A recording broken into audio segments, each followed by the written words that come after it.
Now moving on to our next speaker, April. Yes, indeed. We are now igniting the fire, as what Paul was saying earlier. We now talk about innovation. Our next speaker is a security professional with over 20 years of deep expertise in risk management and governance. In his current role as strategist and evangelist at the office of the CTO in SYMANTEC, he defines the vision of security discipline and evangelizes its mission and strategy. Among his previous experiences include positions in Dell Security, CA Technologies, Surf Control, and in Intelg, where he was the Chief Strategy Officer of Security and Risk Management. An internationally recognized public speaker, he has visited over 24 different countries in the past year and believes that a revolution rather than an evolution is needed when considering the move from technology to enterprise risk, and that the cloud dimension offers incredible opportunities for business today.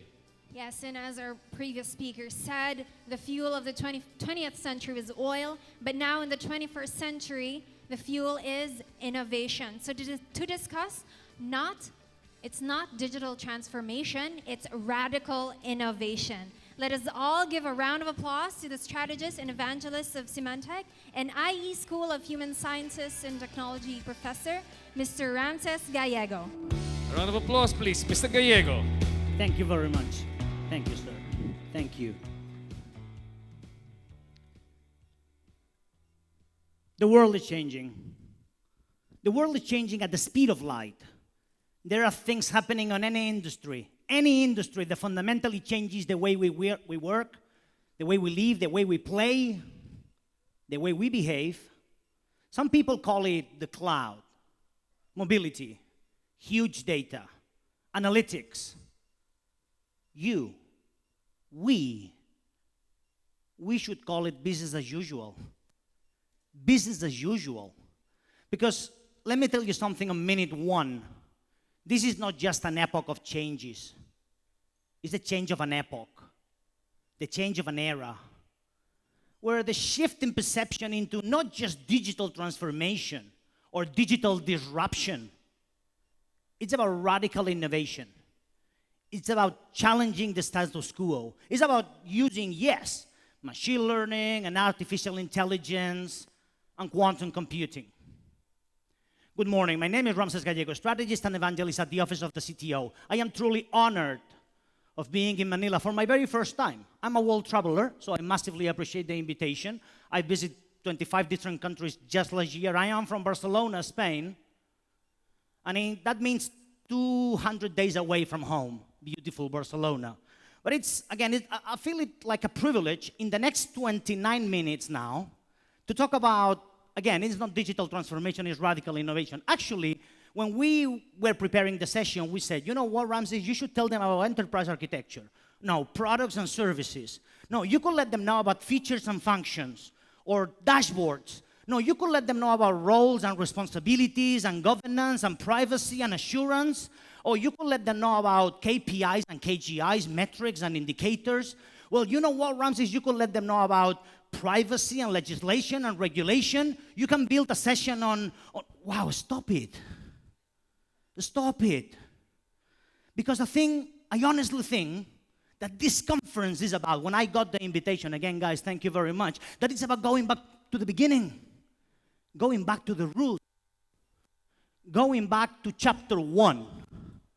And then we can call it whatever we want. We technologists of the world, we the corporate world and consultancies, and we vendors, we call things things. Because we need to agree on something, right? We need to agree if it's endpoint protection, threat intelligence, asset intelligence, single sign-on, federation, access governance, DLP, classification of information. We need to agree on something. But whatever you want to call it, cloud, big data, analytics, machine learning, quantum computing, they are just chapters of the IT book. Well, excuse me, did I say IT book? I meant business book. They are just chapters of the business book. Chapters that deserve to be understood, to be read as a chapter of a book. Chapters that deserve basically the same questions the right questions to the right people at the right time. Basically, who has access to what, when, and how? Let me repeat that. Because when problems arise, everybody wants to know who had access to what and how, especially in this post-May the 25th epoch. I am from Europe. Are you familiar with GDPR or a privacy expectation? Well, the privacy expectation was on minute 1 of May the 26th. Minute 1. The compliance expectation was there. So who has access to what, when, and how? Because mark my words, someone will come with questions. Internal auditors will come with questions. External auditing will come with questions. My wife comes with questions, but that's for another presentation, I guess. but you know what? If you are being taken into court, Your Honor, well, Your Honor might not know something about or anything about technology or radical innovation, but oh boy, she or he knows how to present questions in who has access to what, when, and how. So welcome to a world of control and visibility, period. And then we call things things, especially in the technology arena. We think, and I'm truly honored of representing IE Business School today. I'm a professor at the Master in Cybersecurity. I honestly think that we need to shine at the crossroads. We need to shine at the crossroads for people using data, period. Technology and the art of governing, not just the art of managing, ladies and gentlemen. Don't get me wrong, management is instrumental for success. But I see it as the running meaning as the management, as the execution, as the day-to-day, as the operations. But you actually, there's a verb for that. Govern. You govern a data set. You govern the enterprise IT. You govern a country, am I right? You manage skills, you manage people, you manage technology, you manage time, you manage projects. You govern a data set, you govern, again, a country, and you govern the enterprise IT, and I think that's important. Because whether we like it or not, I mean, that's you, that's us. Unfortunately, we grew on chaos, and I say with all due respect. But especially in the technology arena, we grew on another storage device, and then another mobility device, and even just the Internet of Things. Forget about that. Not even the Internet of everything. It's quite on the contrary. It's everything on the Internet. It's not the Internet of everything. It's everything on the Internet. And you know, on Twitter, the hashtag for Internet of Things is hashtag IoT, correct? Internet of Things. It is funny, and I have to admit that this comes from my cybersecurity DNA, but it's funny because hashtag IoT, it's also valid for the Internet of Threats. And it's equally valuable for the Internet of Trouble. The Internet of Trouble. So I think that we need to shine on that. And we at the IE School, Human Science and Technology, and again as professor at the faculty of the university, I came all the way from Barcelona to let you know about change. Because Ignite deserves a talk on change. And the 3 V's of change, ladies and gentlemen, are the following. We are living an epoch for the velocity, the variety, and the volume of change. Let me repeat that. The velocity, everything goes very fast, too fast. The variety, how many platforms do you have to support? No, seriously. How many flavors of Windowses and Linuxes and Unixes and devices? How many different flavors? And clouds? Clouds in plural, please. Stop talking about the cloud. I mean, the cloud is great as a title of a movie, The Cloud. But the reality is clouds in plural. Correct me if I'm wrong, but have you ever used WeTransfer here? Have you ever used Box, Dropbox, ServiceNow, Workday, Salesforce, Office 365, Yammer? Yes, yes, yes, yes, yes. So the velocity, the variety, and the volume of change. But then we at the school, we realized there's a 4th V. There is a 4th V, which is the value of changing, which is the value of being brave. Brave goes with a B, I know, but anyway. the value of seeing things differently, changing a career path, opening a new door. For the jobs of the future, the jobs of the future of now, the future of right now. Do you know that, and I say with all due respect, I'm not a technician myself, I don't know how to code, but there's a new job called a cloud architect. I love it, because you don't have actually to code. You don't code with Java or Python or, no. You actually design a process. You design the process like with a workflow, so back and so forth, and then there's a big button say, boom, submit, or ready, or send, or now. So cloud architect and data scientist and the rest of the things. So I think that changing the career path and embracing, adapting and adopting change, I think it's beautiful. Actually, let me tell you something. There are two things that are constant in the universe. One is the speed of light. Albert Einstein said so I'm not going to go against Einstein. This is being recorded. So I'm not going to go against Einstein. But the second one that is constant in the universe, change. Change as a constant. Beautiful, right? It looks like a paradox. It is constant that everything changes. And I came all the way from Barcelona to let you know about that. And when I think of change, I cannot help it, but I think a lot of this guy, Charles Darwin, basically known by his theory of the natural evolution of a species, or better said, the natural selection of a species. Because what this guy said is not the fastest survives, not the strongest, but the most adaptable. The most adaptable. So the question is, how flexible are you in terms of change? How flexible is your people? How flexible is, the department managing your firewall or your IT or your clouds, in plural, please. Clouds, remember, right? How flexible we are to understand GDPR or PCI or the next legislation. How flexible we are. Let me put you an example. Do you remember Kodak, the picture company? They used to have 93% of market share. 93% of market share. And where are they now? Gone. Bye-bye. Thank you very much. They didn't see the perfect storm coming. They didn't see these, tiny, beautiful things. 93% of market share. So I think it's important. And I think it's important being an Ignite, and again, thank you for inviting me, guys, not just to talk about digital disruption, but to talk about radical innovation. And I chose two topics to talk about radical innovation. The first one, as you may imagine, machine learning.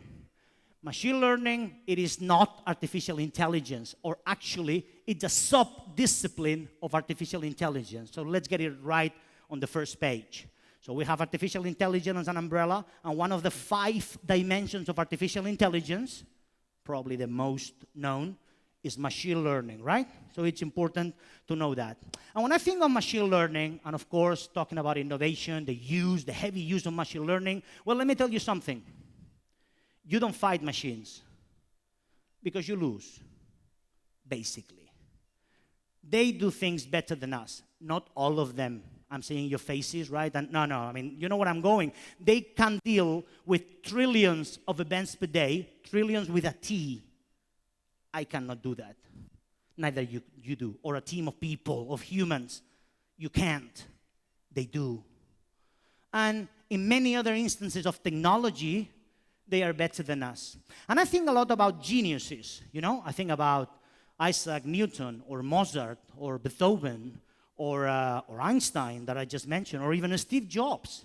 They were all geniuses, right? Because they changed one or more industries. They changed the world as we knew it. So then the question is, as I was preparing the session, who could be the next genius? Well, probably that one. Yeah, and I mean it. And I mean it. With the right algorithm, and I'm not talking about, unfortunately, I don't have time today. You have to invite me next year.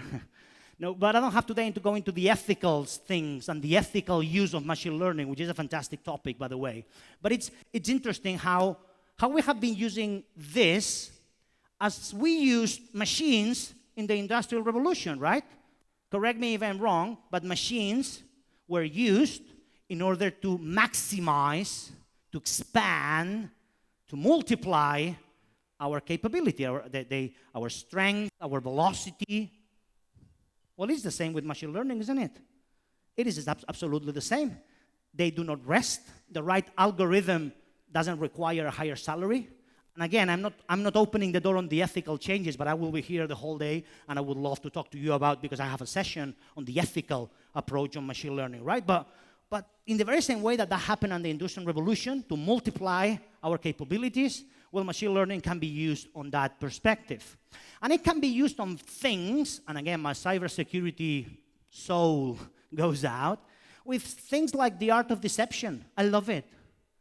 You don't need a team of people to trick a hacker, to misguide, an attack. Because machines can see patterns. Actually, machine learning, not artificial intelligence, machine learning is built on massive amount of data and massive statistical analysis. And then you see patterns in things.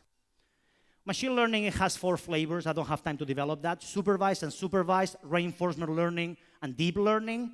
Especially reinforcement learning and deep learning for technology, for cybersecurity, for protect and defense, for governance of the enterprise IT. The art of deception is great because basically is, hey, you bad guys, look at here. This is where the jewels of the crown, what you want is here. And I'm tricking you, actually, because I'm hiding what I need to protect. Machines are extremely good on that. And that tricking the bad guys, hey, look here. This is what you want. What you want is here.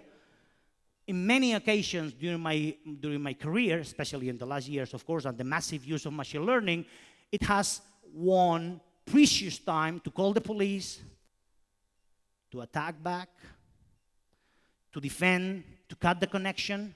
So machines are very good on that. But if you really want being a digital transformation, radical innovation session, I want to really brief you on something that is not just an evolution. It evolves from the things that we know, infrastructure and network and massive computing power, etc. But it revolutionizes the way we do it. So it's a re-evolution. Not just an evolution, but a re-evolution. And I'm talking about quantum computing. I am so honored of being, again, a professor at the school. I am teaching at the only master in the planet on cybersecurity that talks about quantum computing. Again, this is not a session on quantum computing. If you invite me next year, I will gladly do that. But you know what? Mark my words. Please mark my words. And this is being recorded, and I'm going to say it. Quantum computing is here now, and it challenges any encryption known by humans today. Let me say it again. Any encryption known by humans today. We are still teaching at the university elliptic curve or Diffie-Hellman or RSA encryption.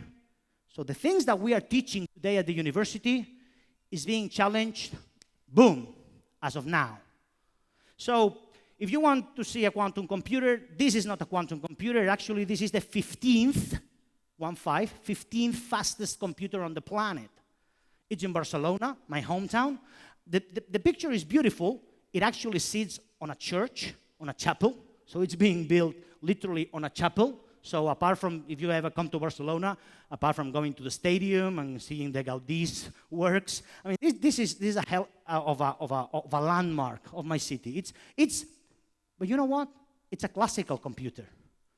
Even, you know what, IBM Watson? Watson is very intelligent. You have Watson for cybersecurity, Watson for healthcare, Watson for whatever you want. But it's still classical. What I mean by classical? Because quantum computing is built on the theory of quantum physics. And again, I don't have time today, but let me brief you very rapidly. While classical computing, even the fastest on the planet, works with bits, zeros or ones.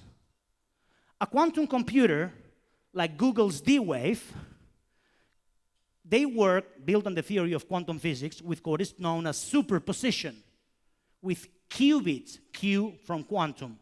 They can either have a qubit, a position of a 0, a 1, or both things at the same time. Or both things at the same time. That changes the name of the game. 1 qubit, that's 2 elevated to n.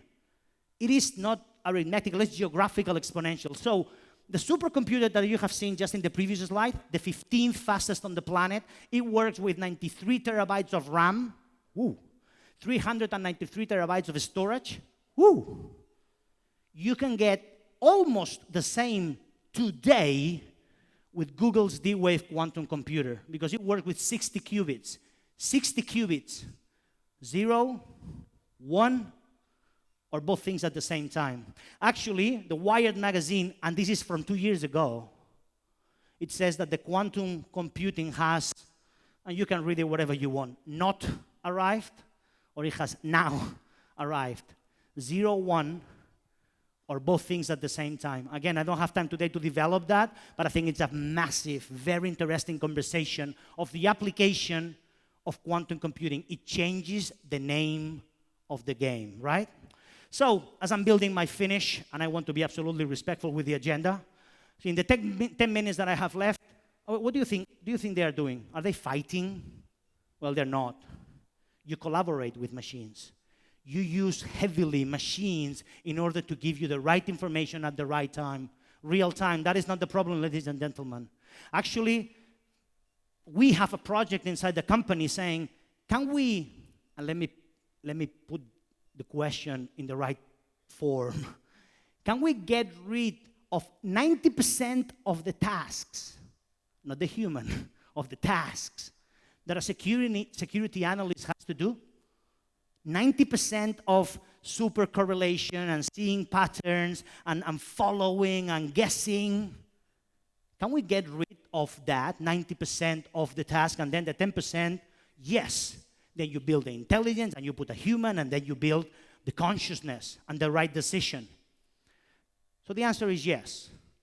And can you actually, with reinforcement learning, which is another form of machine learning, I was telling you, unsupervised, supervised reinforcement learning, or deep learning, especially with reinforcement learning and deep learning, they learn. They learn from their mistakes. Let me repeat that. They learn from their mistakes. Actually, there's a whole trend. I'm a Six Sigma black belt certified, and when I did my certification on Six Sigma, I realized the culture of mistakes, which is, well, mistakes are not good in general. But the idea of doing mistakes is you do mistake, you do it once, you understand the variables that produce that outcome, and that one, you don't do it again. Other mistakes will happen. But then you understand, remember, massive data and massive statistical analysis. That's what I said at the beginning. So you understand what produced that outcome, and you never do that one again. Well, the Japanese call this Kaizen, right? Continuous improvement. Plan, do, check, act, whatever you want to call it. But it's about machines are very good on that. And an algorithm, the algorithm never gets it wrong. The algorithm does what it's intended to do. Probably, if it's bad written, then it gets it wrong. But the algorithm, the machine, never gets it wrong. And they don't rest, etc. So I think it's interesting. Just to open the ethical part of the conversation, if you engage with us in our booth at the IE Business School out there, and Paul was mentioning something similar, we need to avoid the rise of the machines, you know, the Terminator sort of thing, or exactly what happened with HAL. You remember HAL 9000 from Stanley Kubrick's 2001: A Space Odyssey? Well, basically, when HAL knew that he was, or it was, or she was, well, it's a he or a it. Anyway, so when HAL knew, are you going to disconnect me? Because I am self-aware that I am. It's a philosophical thought, I know, but you know, this is a keynote, so I don't have the answer, I do have the question. The moment that my data center, my Mac, doesn't want to be turned off, well, he will fight back. And actually, that's what HAL says. You don't turn me off, or I'll kill you. You know the movie I, Robot with Will Smith? with basically Sunny, number 5, it's about that you have a bug. You have a breach in the code. No. No, it's not a bug. I know that I am. And because I am, you do not turn me off, or I'll fight back. Again, I don't have the question, but I do have the answer. But what I do know, especially on radical innovation, we need to avoid that. Again, this is not an era of changes, but the change of an era. We need to avoid the next big thing happening, and mark my words, it will happen from a keyboard. It will happen from a keyboard. And I'm a cybersecurity professional. Protect and defend, protect and defend, protect and defend. There's nothing else. And then you call it whatever you want then. But protect and defend, protect and defend, protect and defend. Let me finish. Because I know I am addressing Generation X, Generation Y, Generation Z, millennials. I'm so proud of addressing you this morning. But you know what? While I was building the session, we thought at the school, at the university, we have found a gene of the next generation of executives. And we are going to share it with you.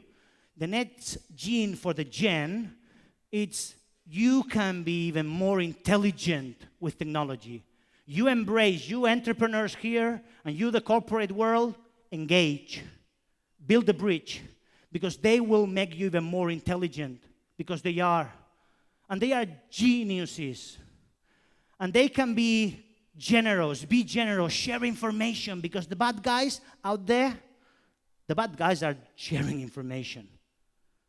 You have the unique opportunity of being genuine, being authentic, being a genarch, the lead of the pack, the lead of the group. You have the unique opportunity. This room is packed of people. You are here for a reason, right? Because you want to share, to learn, to teach something, to become an agent of change.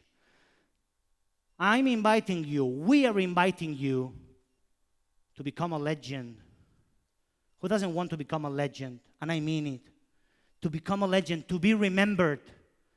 And I will follow you because you are a legend. I will follow you because you know data mining. I will follow you because you know machine learning. I will follow you, and I will put my respect on you because you understand protect and defend, protect and defend, protect and defend. Let me move on the minute that I have left.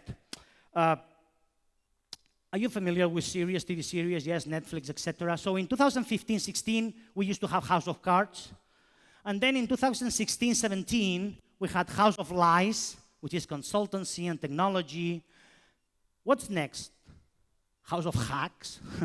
House of Hacks, a TV series that tells you how to hack, how to break encryption, how to break a social engineering attack. Well, wait a minute. That already exists. Mr. Robot. It is the only TV series on cybersecurity that gets it right. Everything that is being shown on the show, everything has been either done or it's technologically possible to do. The rest, Quantico or CSI, Cyber, or, the rest, shows. Mr. Robot gets it right. Actually, I know the people who are advising from a technological perspective on radical innovation, on things that can happen right now, the filmmakers of the show. So what's next, maybe? Game of Thrones? That could be right? Okay, so let me finish my last 2 slides in the minute that I have left. I've mentioned Einstein today. I have mentioned Darwin today. I need to mention Isaac Newton. And please check for the next slide and the quote from Mr. Newton as my tribute to all of you. As my tribute to all of you entrepreneurs and the organization. And then the bridges that you will build, that we will build, and the conversations that we will have during the break and during lunch, and at party time tonight, and tomorrow, and hopefully the conversation that you have with me and my colleague on the booth of the School of Human Science and Technology. The quote on my last slide is the following. If I have seen further, it is by standing on the shoulder of giants. If I have seen beyond, it's because I stood on the shoulder of giants. This is what the conference is about. Standing on the shoulders of giants, seeing beyond, getting inspiration from entrepreneurs, from massive amount of technology, because this is not just digital transformation, it's radical innovation. Thank you very much. Thank you. Thank you very much, Professor Gallego. Professor Gallego, thank you so much. And again, we hope to see you later on. Professor Gallego will be around, especially the IE booth, talk about more of his concepts behind re-evolution. And of course, our ideas behind disruption, volume, variety, velocity, which he talked about earlier on during his speech. Yes, it was very interesting how he talked about the cooperation and combination of the human mind with the computers. Actually, another IE professor mentioned something called the centaur. You know, it's like, you know, the combination, a new species. So we have to work hand in hand or as a team, So, right? top With unicorn, may computers. centaur pa tayo ngayon. Yes. And having said that, ladies and gentlemen, we invite all of you to continue uploading your insights from today's conference, again on our hashtag IgnitePH2018.